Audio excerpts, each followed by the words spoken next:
أعوذ بالله من الشيطان الرجيم بسم الله الرحمن الرحيم السلام علیکم ورحمۃ اللہ وبرکاتہ۔ نحمدہ ونصلی علی رسول کریم، اما بعد۔ یقول سبحانہ وتعالیٰ کی محکم تنزیل اقیموا الصلاۃ وآتوا الزکاۃ وارکعوا مع الراکعین۔ محترم حضرات، اللہ کی مہربانی سے آج مسجد احسان کا افتتاح ہو گیا۔ نام بھی بڑا پیارا ہے، ہر چیز یہاں اچھی ہوگی، بیان بھی اچھا ہوگا، نماز بھی اچھی ہوگی، عمارت بھی اچھی ہوگی، جیسا کہ آپ دیکھتے ہیں بہت اچھا ہے الحمدللہ۔ وقت قریب برابر ہی چل رہا ہے، اس لیے 20 منٹ مجھے بولنا ہے۔ اس میں کیا بولنا ہے؟ نماز با جماعت پڑھنے کے فائدے کیا ہے، اور کیا جماعت کے ساتھ نماز پڑھنا مردوں کے لیے ضروری ہے کیا؟ یہ مجھے چند باتیں آپ کے سامنے رکھنی ہے۔ مسجد کا کیا کیا کام ہونا چاہیے، یہ جو بھی آپ نے سن لیا کہ مسجد جو ہے دینی زندگی کے ہر شعبے سے تعلق رکھتی ہے۔ یہاں دین بھی سیکھتے ہیں، نماز بھی سیکھتے ہیں، ایک طرح سے مسئلے مسائل بھی بیان کیے جاتے ہیں۔ اللہ کے رسول کے زمانے میں جہاد کے دن کی ہی سے تیاری ہوتی تھی۔ یہ ساری باتیں تو آپ نے سن لی۔ اللہ سے دعا ہے اس مسجد کو بنانے میں جن لوگوں نے کچھ بھی حصہ لیا، لانے گرنے سخونے یا پھر اسی طرح کچھ وقت دیا، اللہ سب کی نیکیوں کو قبول فرمائے اور جنت میں ان کے لیے بہترین گھر بنائے۔ مسجد تو بن گئی، اب آباد کرنا آپ کا فرض ہے۔ مسجد کیسے آباد ہوتی ہے؟ مسجد میں آ کے نماز پڑھیں گے مرد لوگ، عورتیں بھی آتی ہیں تو ان کے لیے جگہ الگ ہوتی ہے۔ اللہ کے رسول صلی اللہ علیہ وسلم کے زمانے میں عورت آتی تھی، مسجد کو نماز پڑھتی تھی، چھوٹے بچوں کو لے کر آتی تھی، بچے روتے تو اللہ کے رسول صلی اللہ علیہ وسلم کبھی ذرا لمبی نماز پڑھنے کا ارادہ کر کے نماز میں داخل ہوتے، بچوں کے رونے کی آواز سنتے تو ماں کو کتنی تکلیف ہوگی، وہ سوچ کے اللہ کے رسول صلی اللہ علیہ وسلم نماز ذرا مختصر کر دیتے تھے۔ یہ ساری باتیں حدیث کے اندر بیان کی گئی ہیں۔ تو مسجد تو بن گئی، محلے والوں کی ذمہ داری ہے اس مسجد کو آباد رکھیں، بلا تفریق مذہب سب پڑھتے ہیں، اللہ کا گھر ہے یہ، حنفی ہو اہل حدیث ہو، ماشاء اللہ یہاں ہو وانمباڑی میں ہو، یہ بڑی اچھی بات ہے کہ ہر مسجد میں سب پڑھتے ہیں۔ کوئی یہ نہیں دیکھتا حنفی مسجد ہے کیا، اہل حدیث مسجد ہے کیا، کوئی نہیں دیکھتا۔ اس محلے میں یہ مسجد قائم کی گئی، جب وہ قائم کرنا تھا تو جائز آ گیا، یہاں سے مسجد کتنی دور ہے، بہت دور ہے، تو وہاں کتنے لوگ نہیں جاتے، کمزوری کی وجہ سے، کسی اور وجہ سے، دھوپ کی وجہ سے تجویز وقت اس محلے کے اندر ایک مسجد بنا دی جائے۔ بڑی دوڑ دھوپ کی گئی، یہ جگہ مل گئی جہاں مسجد ابھی قائم ہے۔ اللہ کی بڑی مہربانی ہوئی، لوگوں نے محنت کی، شب و روز اس کے لیے تگ و دو کی، تو اللہ کی مہربانی سے یہ مسجد اب مکمل ہو گئی ہے۔ اس مسجد کی تاریخ لکھنی چاہیے، میں ذمہ داروں سے کہوں گا اس مسجد کی تاریخ لکھی ہے، کیسے اس کا خیال ہوا، کیسا شروع کرے، زمین کتنے میں خریدے، پیسہ کیسا جمع کیے، تعمیری کام کب سے شروع ہوا، کب ختم ہوا، ساری باتیں لکھیے۔ اب اس کے بعد جو کچھ بھی یہاں بیانات ہوتے ہیں، علماء آتے ہیں، وہ بھی لکھتے جائیے۔ اس مسجد کی تاریخ مرتب ہو جائے گی، اس کی سخت ضرورت ہے۔ جیسا کہ ہم نے ہمارے برادر حافظ زہیر صاحب سے سنا، تاریخ جاننا، شہر کی ہو، بستی کی ہو، لوگوں کی ہو، تاریخ سے ہم کو بہت فائدہ ہوتا ہے۔ تو میں درخواست کروں گا کہ اس کا خیال کیجیے۔ نماز فرض ہے، یہ تو سب جانتے ہیں۔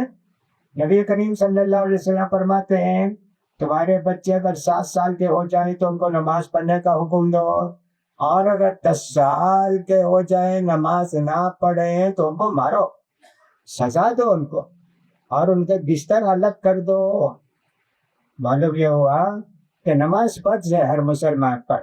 وہ اللہ تعالیٰ نے قرآن مجید کے اندر بہت سارے آیتوں میں کہا وَأَقِیمُوا الصَّلَاةَ وَآتُوا الزَّکَاةَ وَارْکَعُوا مَعَ الرَّاکِعِینَ، نماز قائم کرو، نماز پڑھو نہیں، نماز قائم کرو۔ مردوں کو قائم کرنے کا مطلب یہ ہے مسجد کو آئیں گے، اگر کوئی عذر نہیں ہے، کوئی مجبوری نہیں ہے، مسجد میں آ کے نماز پڑھتے، اور پھر اس کے بعد آتوا الزکاۃ، زکات دو، وارکعوا مع الراکعین، رکوع کرنے والوں کے ساتھ رکوع کرو، یعنی جماعت کے ساتھ نماز پڑھو۔ یہ مردوں کے لیے ہے، اسی لیے اذان دی جاتی ہے نا، حی علی الصلاۃ، حی علی الصلاۃ، حی علی الفلاح، حی علی الفلاح۔ آؤ مسلمان مرد لوگو، آؤ مسجد کو، نماز پڑھنے کے لیے آؤ، نیکی حاصل کرنے کے لیے آؤ۔ آپ سنتے اذان تو کتنی خوشی ہوتی ہے، چلو جماعت پہ جائیں گے، اس وقت ہو گیا۔ اس طرح آج یہ آتا رہے۔ اب تو گھڑی کا زمانہ ہو گیا، لوگ گھڑی دیکھتے رہتے ہیں، ارے ابھی بہت وقت ہے، ابھی بہت وقت ہے، ابھی بہت وقت ہے۔ اللہ کے بندے ایسے نہیں ہوتے، اسی لیے اذان نماز میں زیادہ فرق نہیں رکھنا۔ اتنا فرق رکھا کہ سب اذان بھی 15 منٹ میں جماعت ہو، تاکہ لوگ باروں ندو کے کیا آئیں گے، دیر ہو جاتی ہے، لوگ سستی کرتے ہیں، تو جماعت کو آنا چاہیے، جماعت کے ساتھ نماز پڑھنا چاہیے۔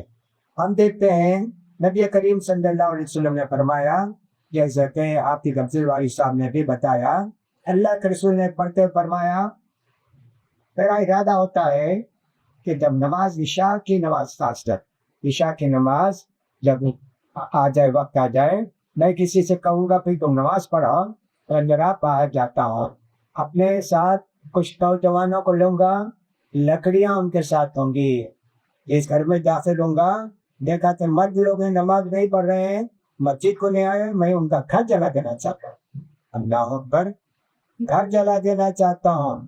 عورتیں ہیں، ان پر جماعت فرض نہیں ہے، وہ گھر میں پڑھ لیتی ہیں، بچے ہیں، ان پر نماز ہی فرض نہیں ہے۔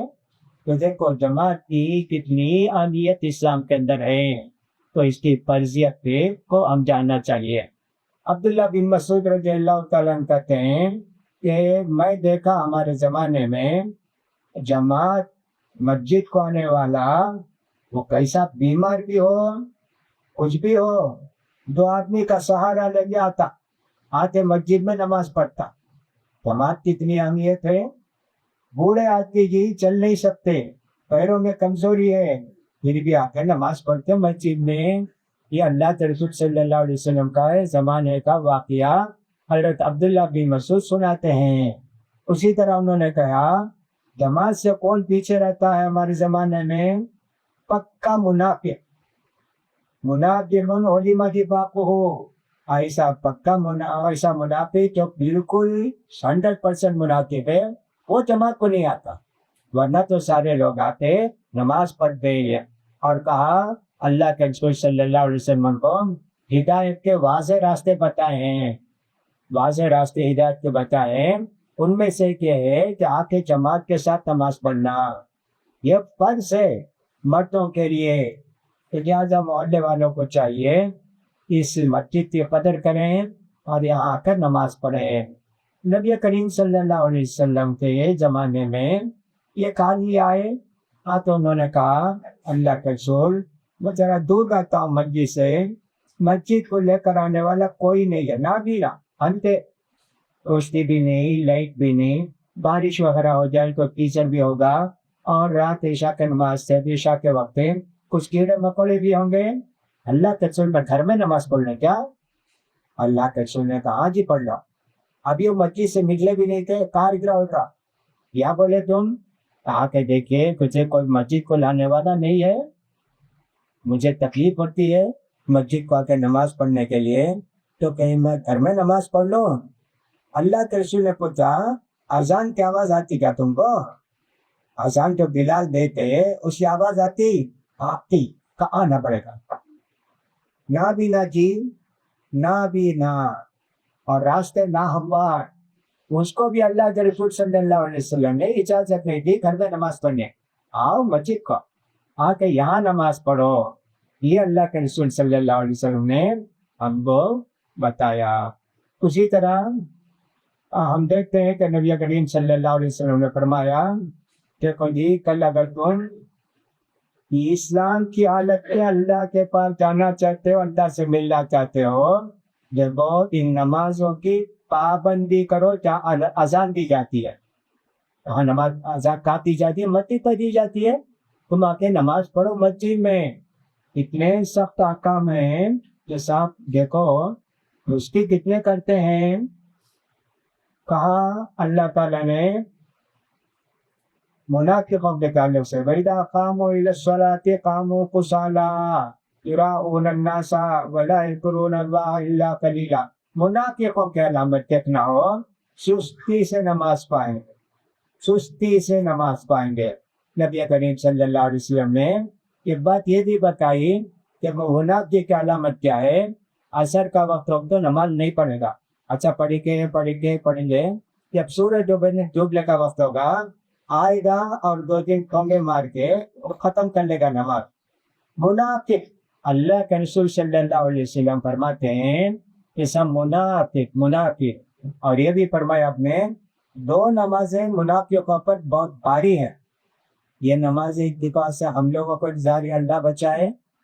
فجر کی نماز، عشاء کی نماز. لگی تو نہیں اللہ کے رسول کے زمانے میں مسجد میں اندھیری ہوتی تھی، کون آئے کون نہیں آئے کس کو معلوم ہوتا. تو منافقین آتے نہیں تھے. اسی لیے اللہ کے رسول عشاء کی نماز گھروں میں جا کے دیکھو، اگر وہاں مسجد کو نہیں آئے ہیں ان کا گھر پھونک دو اور ان کو جلا دو. کتنی بڑی سزا دی. تو دیکھو منافقین کے تعلق سے ایسے کہا وَإِذَا قَامُوا إِلَى الصَّلَاةِ قَامُوا كُسَالَىٰ. عشاء کی نماز اور فجر کی نماز منافقوں پر بہت بھاری ہے.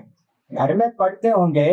اللہ کے رسول کے زمانے میں جو منافقین تھے ان کا عقیدہ غلط تھا، لیکن آج کے مسلمانوں 90% مسلمانوں سے زیادہ نمازی تھے.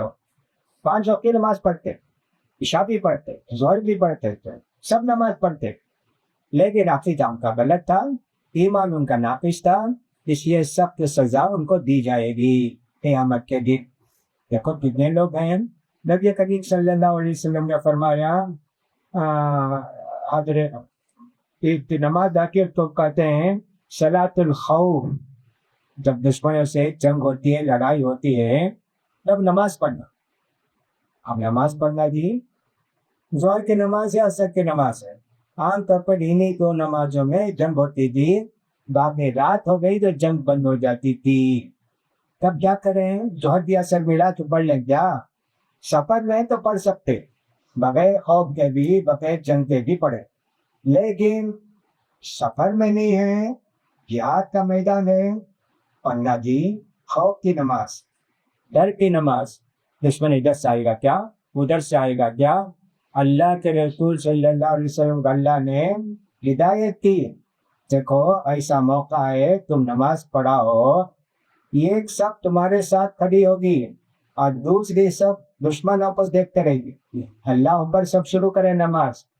یہ کدھر دیکھ رہے کدھر دیکھ رہے. دشمن ادھر سے آئے تو معلوم ہو جاتا، ادھر سے آیا تو ان کا موقع ادھر سے ہے، نہیں معلوم ہوگا نا. ادھر دیکھتے رہیں گے دشمن آتا ہے کیا. ایک رکعت ہوگی. یہ جو پہلی 1 رکعت پڑھے یہ لوگ پیچھے جائیں گے اور پیچھے والے سامنے آئیں گے. اب ان کا رخ قبلے کا ہو جائے گا. یہ جو بعد میں ہے ان کا رخ دشمن کی طرف ہو جائے گا. تب بھی اللہ نے یہ نہیں کہا تمہارا مت پڑھو تھی باتیں پڑھ لو. وہاں بھی جماعت کہا کہتا ہے کن تفیم فاقمت لهم الصلاۃ. اگر تم جنگ کی حالت میں دشمنوں کے میدان میں ہو تمہارے ساتھ نماز پڑھنا چاہیے. یہ کیسا یا کوئیسا. بہت کسی نے باب باندھا ہے صلاۃ الخوف کا. اتنے طریقے بتائے، ایسا پڑھ سکتے، ایسا پڑھ سکتے، ایسا پڑھ سکتے، اتنے بتایا ہے. لہٰذا فرض نماز جماعت کے ساتھ مسجد میں پڑھنا وہی ضروری ہے. امام ابن قیم رحمۃ اللہ علیہ بھی اس کو کہتے ہیں کہ نماز با جماعت پڑھنا مردوں کے لیے جو مجبور رہا ہو فرض ہے، سنت نہیں ہے، فرض ہے یہاں پڑھنا. اگرچہ کہ ایک حدیث میں آیا اگر آدمی جماعت کے ساتھ نماز پڑھتا ہے اس کو 27 نماز کا ثواب ملے گا. اکیلا پڑھتا ہے تو ایک نماز کا ثواب ملے گا. اس کو لے کر بعض لوگوں نے سمجھا ہاں کہ نماز تو ہو جاتی نا, گھر میں پڑھ لیں گے, کہیں بھی پڑھ لیں گے. ایسا نہیں ہے جی, ان کو پڑھنا چاہیے اور وقت پر پڑھنا چاہیے. ان الصلاۃ کانت علی المؤمنین کتابا موقوتا, مسلمانوں پر وقت وقت کی نماز فرض کی گئی ہے. آپ ٹرین میں ہیں, ہوائی جہاز میں ہیں, بس میں ہیں, اور اسی طرح کسی اور سواری پر ہیں, کرنا چاہیے.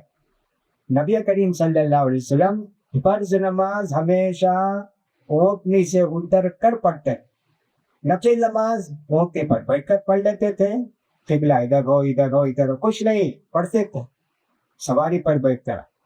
لیکن سواری اپنے قابو میں ہے, کار اپنے قابو میں ہے, تو ایسی صورت میں اتر کے فرض نماز پڑھنا ہے.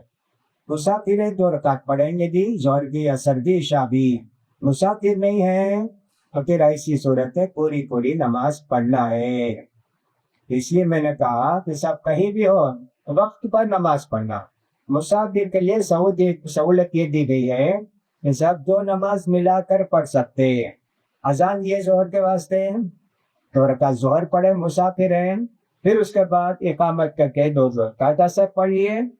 چاہے تو ایسا بھی کر سکتے, چاہے تو ظہر کی نماز تاخیر کر دے, عصر کا وقت جب ہوتا ہے جب پڑھو, وہ بھی جائز ہے. دونوں صورتیں بتائی گئی مسافر کے لیے. لیکن گھر میں پڑھنے کے لیے اللہ کے رسول نے اجازت نہیں دی, اس لیے فرض نماز مسجد میں آ کر پڑھنا ہے. یہ اللہ کا گھر ہے, یہاں آتے ہیں تو ملتے ہیں. فائدے بھی بہت ہیں جی, فائدے بہت ہوتے ہیں نماز پڑھنے کے. نبی کریم صلی اللہ علیہ وسلم کے زمانے میں ایسے بھی ہوتا کہا کہ اللہ کے رسول صلی اللہ علیہ وسلم کبھی کبھی حاضری لیتے تھے نماز. اشہید فلان فلان کی نماز قائم کیا تھی, فلان کی نماز قائم کیا. ایسی جگہ روایت ملتی ہے, اس سے معلوم ہو جاتا ہے کہ معلوم ہو جاتا کیا بیمار ہے کیا, چلو جا کے ان کی عیادت کریں گے, چلو جا کر دیکھیں گے. اس طرح کا بھی ایک جو ہمارے اندر جذبہ پیدا ہوتا ہے, یہ بھی اس کا بڑا فائدہ ہے. نماز کو آنے والے سب بھائی ہیں, سب ایک ساتھ مل کے کھڑے ہوتے ہیں. غریب مالدار گھورا کالا کچھ بھی فرق نہیں, اللہ کا گھر ہے, یہاں سب ایک ساتھ کھڑے ہو کر نماز ادا کرنے کی کوشش کرتے ہیں. کتنا بڑا فائدہ ہے جی, بہت بڑا فائدہ ہے. یہ تو فرمایا. اسی طرح ہم جب نماز پڑھتے ہیں تو ایک دوسرے کو دیکھ کر تقویت ملتی ہے. ارے انہوں بھی نماز کی دیتے بھی, بھائی ان سے بھی اچھا ہونا, بھائی جانا چاہیے نا, انہیں کے پڑھنے جاتے ہیں ان سے پہلے بھی جاؤں گا. ایسے ان کے دل میں ارادہ پیدا ہوتا ہے. ایک طرح سے آپ اپنے بھائیوں کے لیے نمونہ بنتے ہیں نماز کو جانے کے لیے. اتفاق سے آج مسلمانوں کا حال یہ ہے, نماز یا تو پڑھتے نہیں یا پھر گھر میں پڑھ لیتے ہیں. مسجدیں خالی ہو جاتی, مسجدیں خالی رہتی ہیں. بنانے والے کتنے شوق سے بنائے, جیسا بھی کسی کو دور جانے کی تکلیف نہ ہو. محلے والے ہیں, محلے والا ہے تو پھر مسجد کا جگہ نہیں ملے. ماشاءاللہ اچھا خاصا محلہ ہے, جا کے ہم نے بہت دور تک دیکھا, بہت گھر ہیں ماشاءاللہ. وہ لوگ بھی آئے تو یہ مسجد کا یہ حصہ کافی نہیں ہوگا, باہر کرنا پڑے گا. لیکن اس کے بعد کیا ہوگا دیکھنا پڑے گا.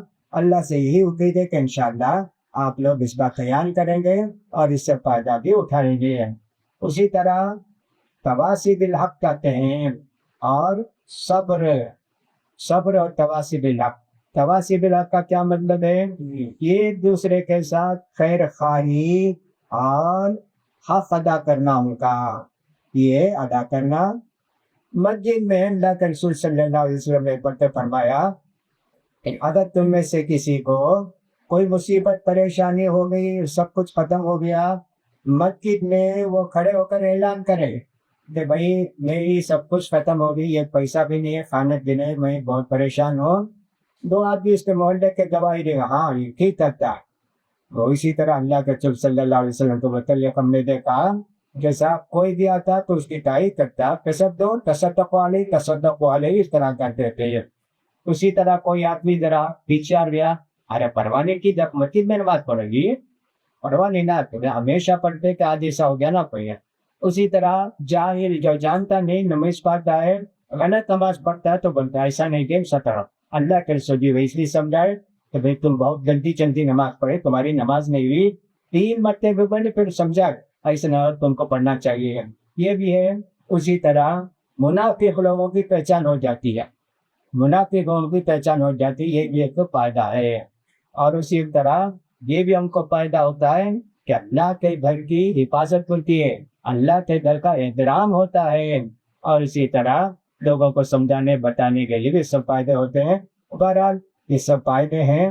اب نماز آدمی دیر سے کیوں پڑھتا ہے یا جماعت کے ساتھ دیر کیوں پڑھتا ہے بے پار کی وجہ سے وہ ایسے کرتا ہے. ارے اصل تو کتنا بے پار ہوتا بھائی جائیں گے مسجد کو بے پار ختم ہو جائے نہیں جی. اللہ تعالیٰ نے کہہ دیا بولتا ہوں یرزق من یشاء بغیر حساب اللہ جس کو چاہتا ہے خوب روزی دیتا ہے. یہ چند باتیں جی میرا وقت بھی کتنی منٹ زیادہ ہی ہوگا. اللہ سے دعا ہے کہ اللہ تعالیٰ مجھے بھی آپ کو بھی نماز با جماعت پڑھنے کی توفیق دے ہمت دے. خاص کر ہماری اس نئی مسجد کو آباد کرنے کی محلے والوں کو توفیق دے. اللہ تعالیٰ اس مسجد کو آباد رکھے اور زیادہ سے زیادہ اسے فائدہ پہنچائے. میں مبارکبادی دیتا ہوں مسجد کے ذمہ داروں کو. بہت محنت کی انہوں نے بہت محنت کی مایوس نہیں ہوئے اللہ کی رحمت سے مایوس نہیں ہوئے کرتے کرتے بہرحال اتنی عالی شان مسجد بنائے. اللہ تعالیٰ ان کی نیکیوں کو قبول فرمائے. وآخر دعوانا الحمد للہ رب العالمین.